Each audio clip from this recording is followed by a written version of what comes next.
Halo teman-teman, selamat datang di channel saya.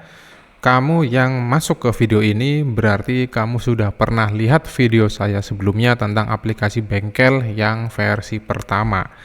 Ya, ini adalah versi lanjutannya, versi 1.2 ya, dimana ini ada beberapa fitur yang ditambah ya, fitur yang lebih memudahkan para pengelola-pengelola bengkel untuk operasional bengkel mereka. Fiturnya apa? Kita bisa lihat di sini. Sebelumnya kan kita aplikasi ini ada instalasinya ya, yaitu masih sama. Sekarang juga ada instalasinya dan yang berbeda adalah hanya fitur yang di dalamnya ya. Saya langsung masuk aja ke dalamnya. Oke, ini adalah dashboardnya ya. Dashboardnya masih sama. Ini lebih informatif juga dashboardnya. Di sini ada ada tambahan sih, laba sales ya. Jadi laba penjualan bulan ini berapa, hanya penjualannya berapa, penjualannya aja. Terus pendapatan servis bulan ini juga ada pendapatannya berapa, ini pendapatan servis ya kan. Kalau sales ini kan penjualan ya, penjualan spare part ini kan berarti harga jual dikurangi harga beli, itu diakumulasikan, itu kita bisa dapat sebenarnya kita tuh profit berapa sih, itu kita bisa dapat ya kan.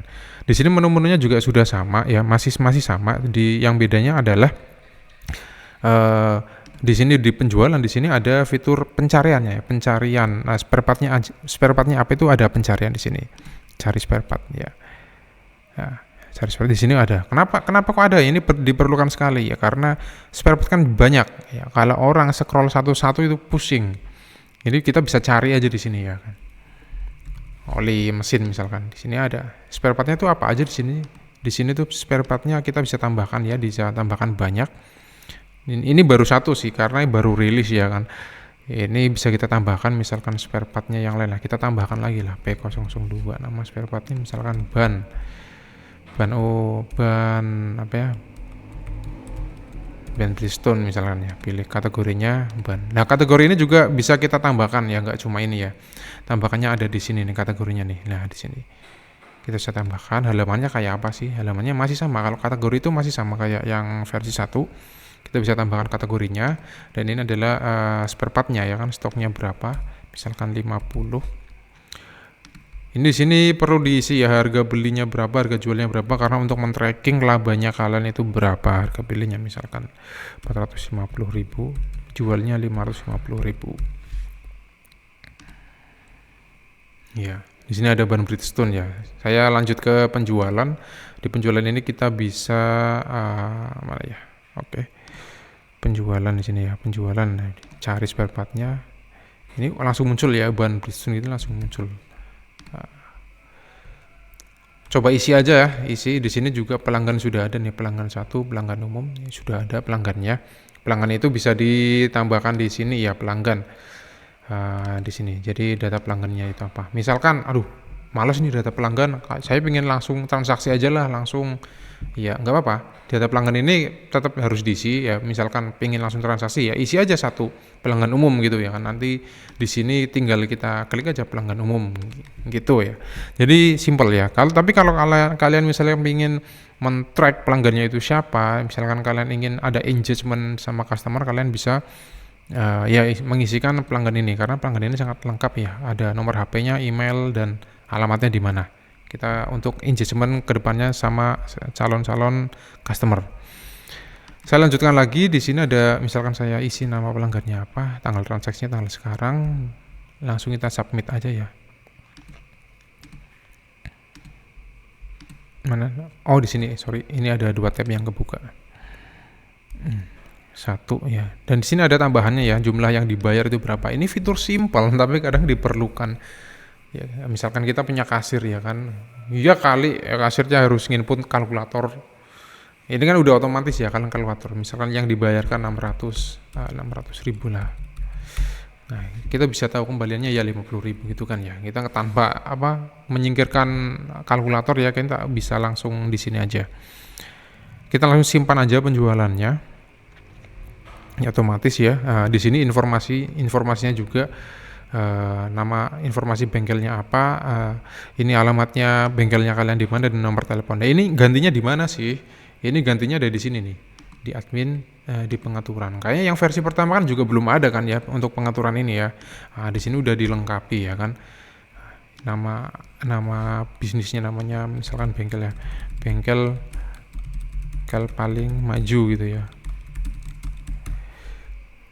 Simpan aja. Nah, di sini nanti udah ada. Nah, bengkel paling maju ya, bengkelnya kalian di sini. Kita bisa cetak aja langsung di sini. Hasilnya kayak gini, oke. Iya. Untuk ikonnya gimana ya? Ikonnya bisa kita ganti ya. Kita bisa ganti ya. Nanti pas instalasi saya kasih tahu cara ganti ikonnya gimana caranya. Itu untuk penjualan. Kemudian ada menu layanan servis ya. Misalkan kalian kan nggak hanya menjual spare part, kalian juga kadang melakukan servis ya. Penjualan itu kan ada dua macam ya, penjualan spare part ya kan. Yang keduanya adalah penjualan jasa. Tapi di dalam jasa ini juga ada spare partnya juga. Ya, seperti ini ya kan. Ada spare partnya juga. Nah, kita ada detail jasanya apa dan spare partnya juga.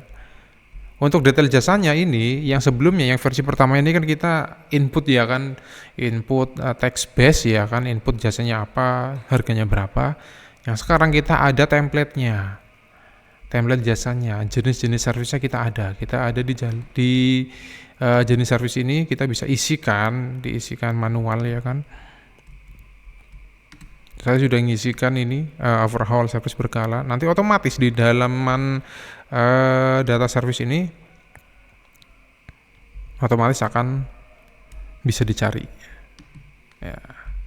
Ketika kita dipilih, otomatis deskripsinya apa dan biayanya berapa, ini langsung ada.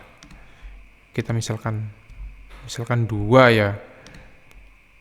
Nah, otomatis ada dan total servisnya ada, dan di sini ada tambah spare partnya misalkan nih ban ya 1. Ini totalnya, dan ini juga sama jumlah yang dibayarkan berapa, misalkan 4 juta misalkan ya, kembalinya 800.000. Kita langsung save aja. Kita juga jangan lupa pilih ini teknisi. Nah, teknisi ini di mana ngisinya? Teknisi ada di halaman ini ya, teknisi ya. Nah, teknisi di sini. Kita bisa tambahkan teknisi bengkel kita itu siapa aja. Misalkan kita bengkelnya baru kelola 1 orang, ya udah isi aja nama kita sendiri ya kan. Di sini jenis servisnya ini sih servis berkala misalkan. Cari kendaraan juga ini harus diisi ya. Di sini sudah pencarian juga. Kalau customer kalian banyak kan, kalau nyari scroll satu-satu juga pusing juga. Kita bisa cari ya karena berdasarkan nama pelanggannya siapa. Pelanggan 1 misalkan, kita langsung save aja ya, keluhannya mogok, catatan tambahannya mogok bro, langsung simpan aja ya.